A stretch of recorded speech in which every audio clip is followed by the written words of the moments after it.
Hello, everyone.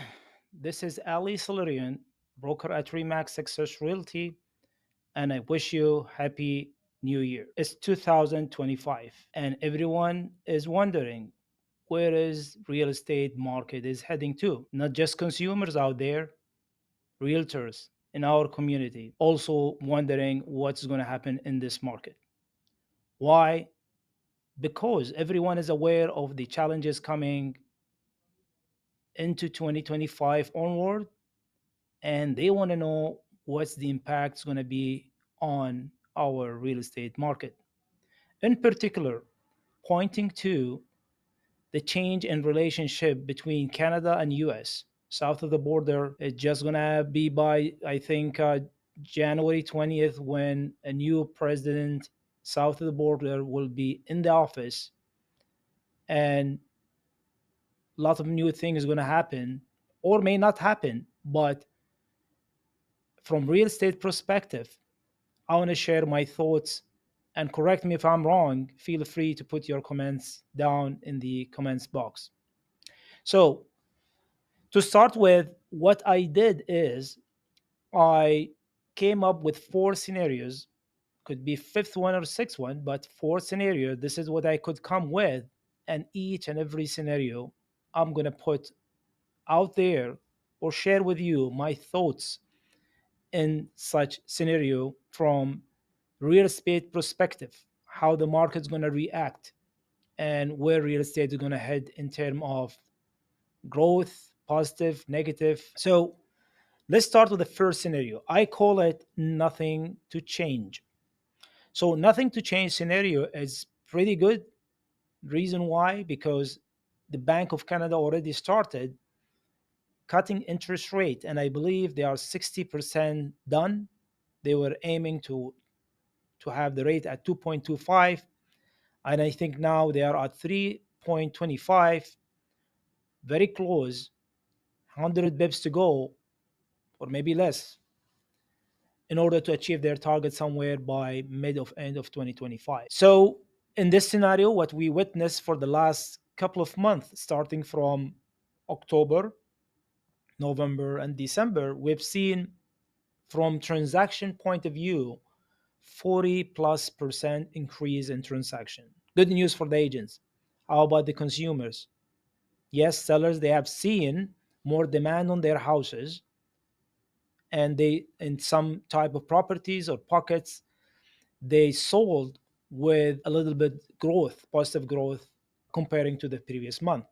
Buyers, yes, they got the cut in interest rate, which encouraged them to move, and if they selected variable rates, they can easily forecast the cost of borrowing is going to go down, which may make the ownership cost less than what was last year and the year before. So this is what the first scenario is going to be. Business as normal. Stick to the plan. Bank of Canada is going to cut the interest rate as we are expecting, and real estate market to growth.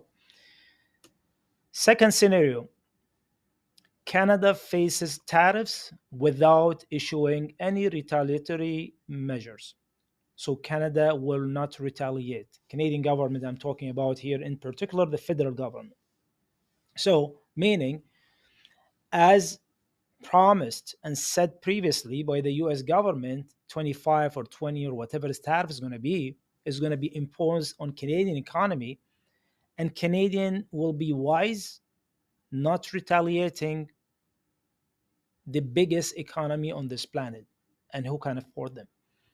In this case, an inflation will be caused for sure in US market on the short and medium, even long term, if not short, medium, and long term.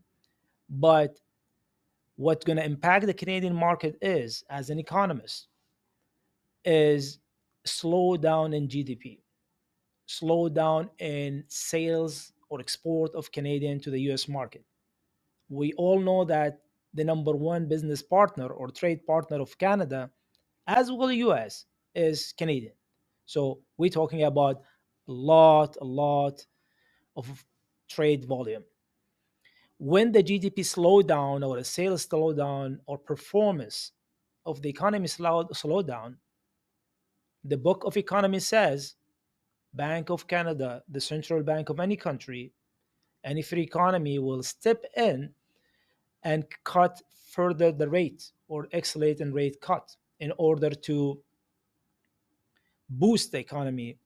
So in this case, we're saying whether Canada will stick to the plan, which was in the first scenario, nothing to change, or faster, deeper cut, even might be less than 2.5 target rate by end of 2025. So let's move to the third scenario. The third scenario, Canada responds to US tariff with retaliatory measures, meaning Canada will retaliate. If US comes with 25, Canada will come with 25. If US come with 20%, Canada comes with the same thing. That is retaliation, taking revenge. Yeah, I treat you the same. It is in principle fair, but reality, in my opinion, it is not the wise thing to do. So what's going to happen? Definitely, as the second scenario in US is going to cause an inflation on this medium and long term. However, here is the problem.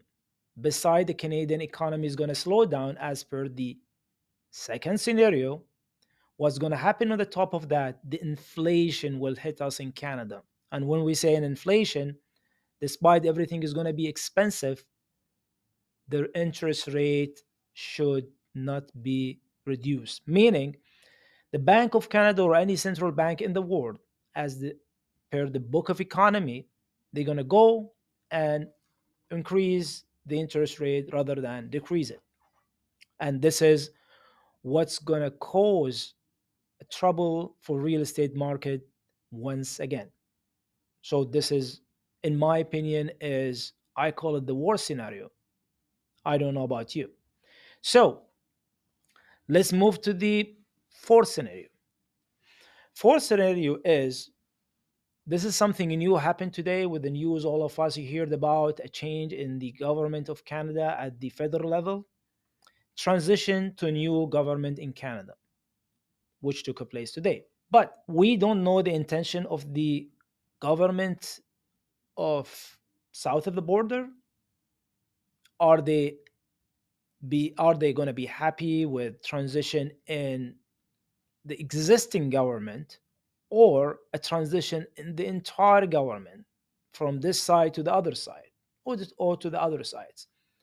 We don't know, but obviously seems to be clear for most of us is they want a real change, a friendly government, let's put it this way.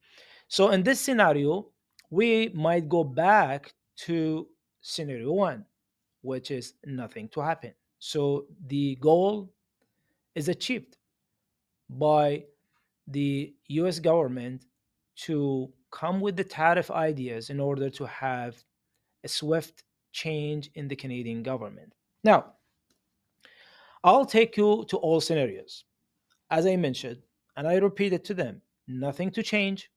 The best scenario, transition to new government in Canada, not that good. It's okay. It is challenging, but it's not going to impact the real estate market big time.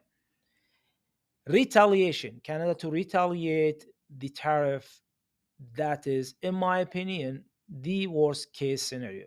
I don't know about you. And then one more scenario which came into the picture today, which is transition in the federal government in Canada. Now, transition to could be one of the two: transition within the existing government, which already happened this morning by our prime minister to stepping down, or a transition meaning an early election or election day, a change, totally change of the government from this side to the other side.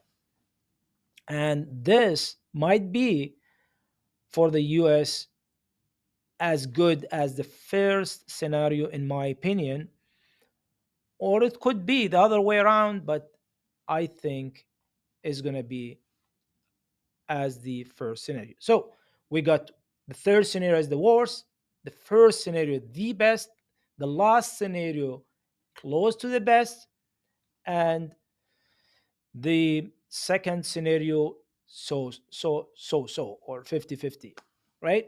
So keep in mind, real estate react to the fundamental change in economy, and this is how it is, right? The Bank of Canada doesn't look at real estate as an economy, but it look at the economy, real estate as a part of the overall economy. And there are a lot of things in the in the GDP are might be important as real estate, but overall, the interest of the country, the market comes on the top. Thanks for listening to today, and I hope next I have a good news for you, not so and so or bad news, and one of the best scenarios to work here. Wish you all the best. Again, happy new year. I'm so optimistic regardless what's happening here. So optimistic. Let's see what's going to happen in this market for sellers or buyers or realtors as well. Bye for now.